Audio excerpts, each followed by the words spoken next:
Action. Bera Bera ভাই ভাই আমার একটা কথা শুনুন ভাই ভাই ভাই কি হয়েছে? ভাই এবার আমি যাবো এখনই যাবো, আমি নামাজ পড়তে যাবো, আমার মাফ করে আমার দিন। আমার কাছে ক্ষমা চাওয়া লাভ নাই। তুই আল্লাহর কাছে ক্ষমা চা। তোকে এখন থেকে কতক্ষণ কোথায় বলছি, তুই খেলালে ব্যস্ত আছিস। তুই আল্লাহর কাছে ক্ষমা চা। কি রে, আজকে শুক্রবার, জুমার দিন, সময় হয়ে গেছে। এই ঢোক দেবে না, চলো চলো চলো, টাইম হয়ে গেছে। আরে ভাই আপনি যান, আমার যাইতে ইচ্ছে করতেছে না। ও আজকে তো শুক্রবার, আমার তো মনেই নেই, যাইতে হবে, চলেন।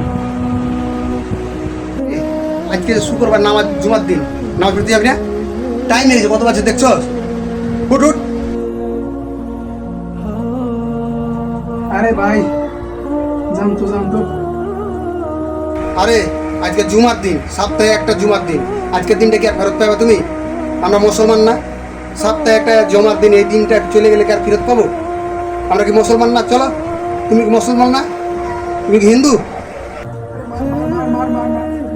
আরে ভাই আপনি জান তো, দেখতেছেন না খেলতেছি, ডিস্টার্ব করতেছেন। কিরে, তুই এখনো ঘুমাইতে যাবি না নামাজ পড়তে? কিরে, আজকে শুক্রবার, জুমার দিন, নামাজ পড়তে যাবি না কেন? তুই কি হিন্দু নাকি মুসলমান? যদি মুসলমান হস তাহলে পরে চ।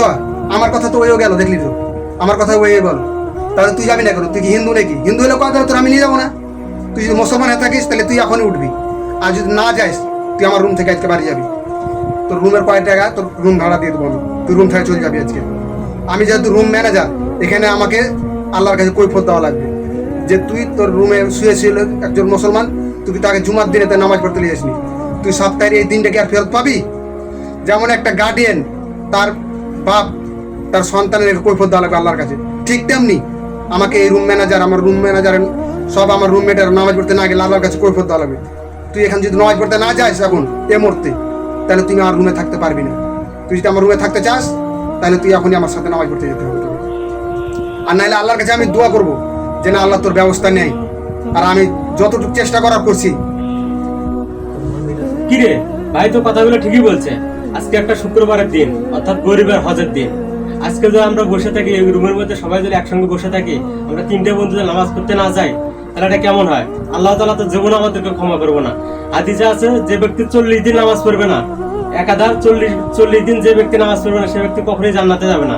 তার ভিতরে একটা শুক্রবার, 7 দিন অন্তর একটা শুক্রবার আসে।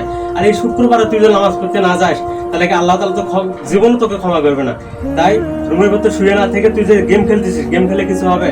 গেম খেলে কিচ্ছু হবে না। গেম খেলে তুই কি পাবি? কিছুই পাবি না। অর্থাৎ নামাজ পড়তে চাল, আল্লাহ তাআলা ভালোবাসবে।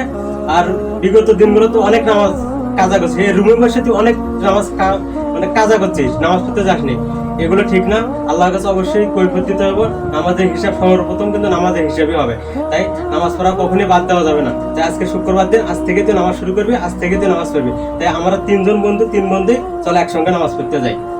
আরে ভাই আমি যাবো না তো, আপনারা যান গা। এ ভাই তুমি যাও গা ভাই, আমি যাবো না। যাবি না মানে? তুই কথা বুঝিস না, আমার কথা বুঝিস না? যাবি না এ মানে? বেড়া বেড়া আমার রুম থেকে। আল্লাহ রুম ম্যানেজারের কথা শুনে না। বেড়া বেড়া। ভাই ভাই আমার একটা কথা শুনুন ভাই ভাই ভাই কি হয়েছে ভাই এবার আমি যাবো এখনই যাবো, আমি নামাজ পড়তে যাবো, আমার মাফ করে দিন। আমার কাছে ক্ষমা চাওয়া লাভ নাই। তুই আল্লাহর কাছে ক্ষমা চা। তোকে এখন থেকে কতক্ষণ কোথায় বলছি, তুই খেলালে ব্যস্ত আছিস। তুই আল্লাহর কাছে ক্ষমা চা, তাহলে পরে তোকে আল্লাহ যদি ক্ষমা করে দিলে ক্ষমা করবে। ঠিক আছে ভাই, আমি মোবাইল রাখলাম, আমি এখনই রেডি হইতেছি ভাই।